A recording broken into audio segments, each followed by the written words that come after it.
هموطنان عزیز، در 45مین بهار سرخفام مقاومت ایران، عید نوروز که امسال با عید فطر همراه شده خجسته و مبارک باد. یاد کهکشان شهیدان راه آزادی در سالی که گذشت گرامی باد.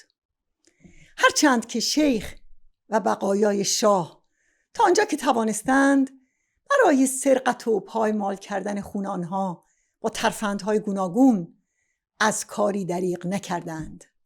غاصبان و دزدان، به خصوص غاصبان حق حاکمیت جمهور ملت، گمان می کنند که خون و شهید هم دزدیدنی است. بیچارگان نمی دانند که خون به ناحق ریخته عدالت می آورد و از گلویشان پایین نمی رود. حالا وارد بهاری می شویم که انقلاب دموکراتیک را به سوی یک جمهوری دموکراتیک شکوفا می کند. اگرچه مردم ایران به خاطر جنگ و مصیبت‌ها و فشارهای آن تلخکام هستند، برای عامه مردم دردمند می گویم که بگذرد این روزگار تلختر از زهر. به زندانیان سیاسی مقاوم که در برابر شیخ و شاه و دیکتاتوری و وابستگی برخاسته اند، به شورشگران قیام آفرین و به یگانه‌های ارتش آزادی که روح سرکش بهار و نسیم‌های محول الحال و الاحوال ملت ما هستند باید تبریک گفت. چه آنها که بر سر دار رفتند و چه آنها که بی محابا تا آخرین فشنگ و تا آخرین نفس به بیت خامنه‌ای زدند. در لحظه نوروزی برای فطر رهایی مردم ایران در سال 1405 دعا می‌کنیم.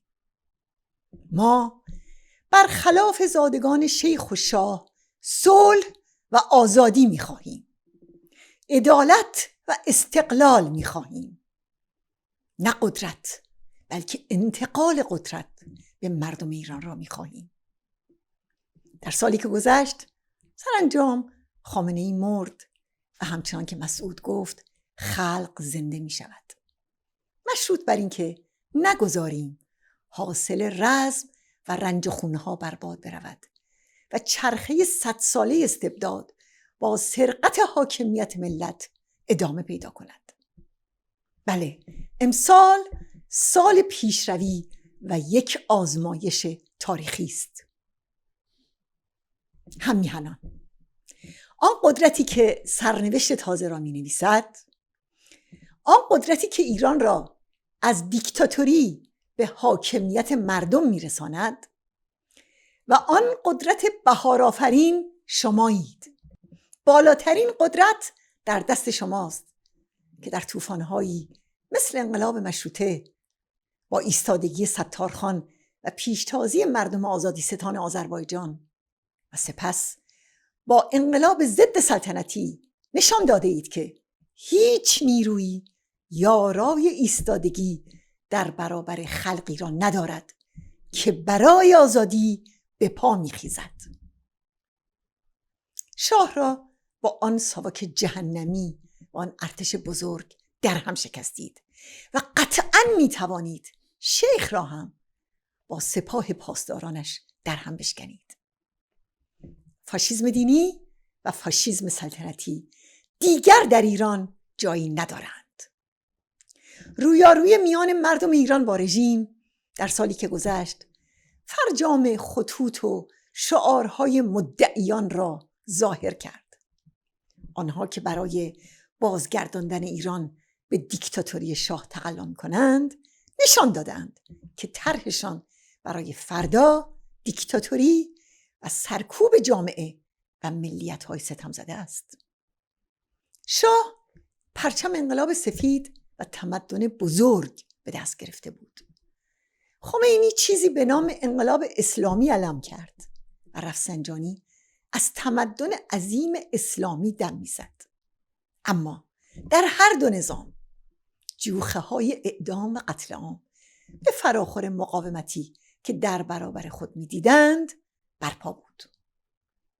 اگر جامعه و تاریخ ایران آنچنان راکد و خاموش بود که به بچه خامنه‌ای یا بچه شاه رضایت بدهد نه از انقلاب خبری بود و نه از قیام و کانون شورشی و ارتش آزادی.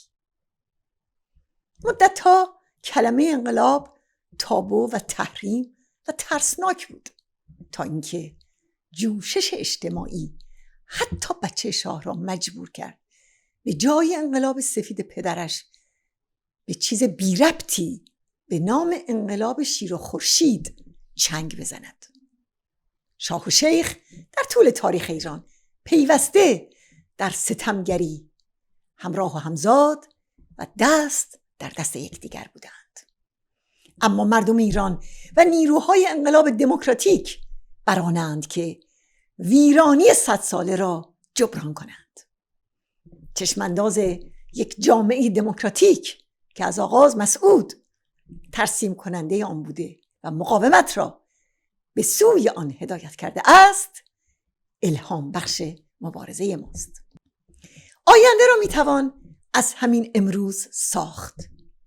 راه آن گرد آمدن بر سر اصولی است که اکثریت ایرانیان بر سر آن اشتراک نظر دارند: یک جمهوری دموکراتیک، جدایی دین و دولت، خودمختاری ملیت‌ها، برابری زن و مرد، لغو حکم اعدام و یک ایران غیر اتمی در صلح و همزیستی با همه جهان.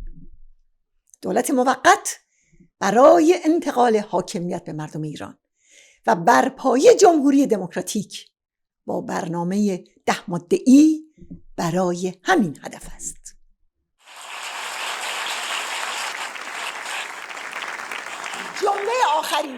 جمله آخرین که دفاع از حقوق زن ایرانی به طور عام و هموطنان ستم دیده بلوچ و عرب و کرد و ترکمن در همین راستاست.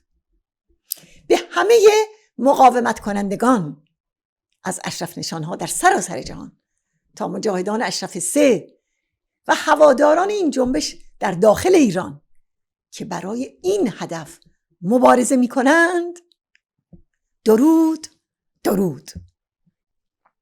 هموطنان، در این روزها همه شما را به یاری و همدلی فرا می خوانم.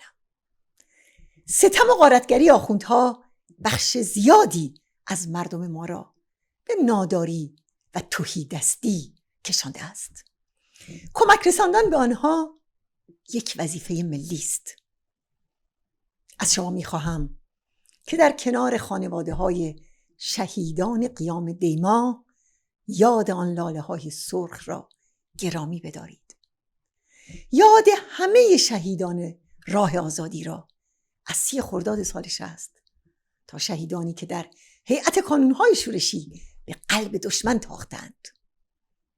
تردید نکنید، خلقی که با جانفشانی در قیام‌های مداوم در سالهای 78 88 96 98 401 و 404 به پا خواسته است، همراه با کانون‌های شورشی و ارتش آزادی نوروز حقیقی و واقعی ایران را برپا می کند.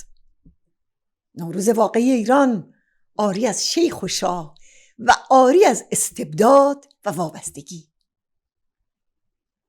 نوروز جمهور مردم ایران که با رأی آزادانه آنها شکوفا می شود و عید خرم یک جامعه نو از راه می رسد. جامعه‌ای که آجر به آجر روابطش انتخاب آزادانه است و مشارکت همگان در تعیین سرنوشت. در پرتو برنامه و طرح‌های شورای ملی مقاومت نقش مسیر بهار سیاسی و اجتماعی ایران بیش از همیشه روشن است. همان راه گذار به یک ایران آزاد و توسعه یافته و برابر.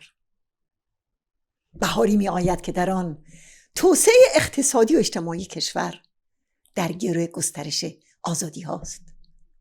بهاری می آید که در آن مردم، به ویژه جوانان، شهروندان فعال و تصمیم گیرنده هستند و زنان با مشارکت در رهبری سیاسی جامعه معمار توسعه ایران فردا خواهند بود. آری، بهاری می آید که در آن کودکان ایران زمین از بالاترین مراقبت‌ها برای رشد و شکوفایی برخوردار می شوند.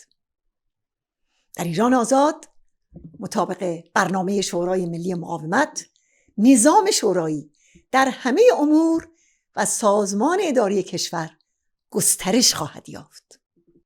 هر سیاستی با عدالت سنجیده می شود تا مردم از فرصت‌های برابر بهره‌مند باشند.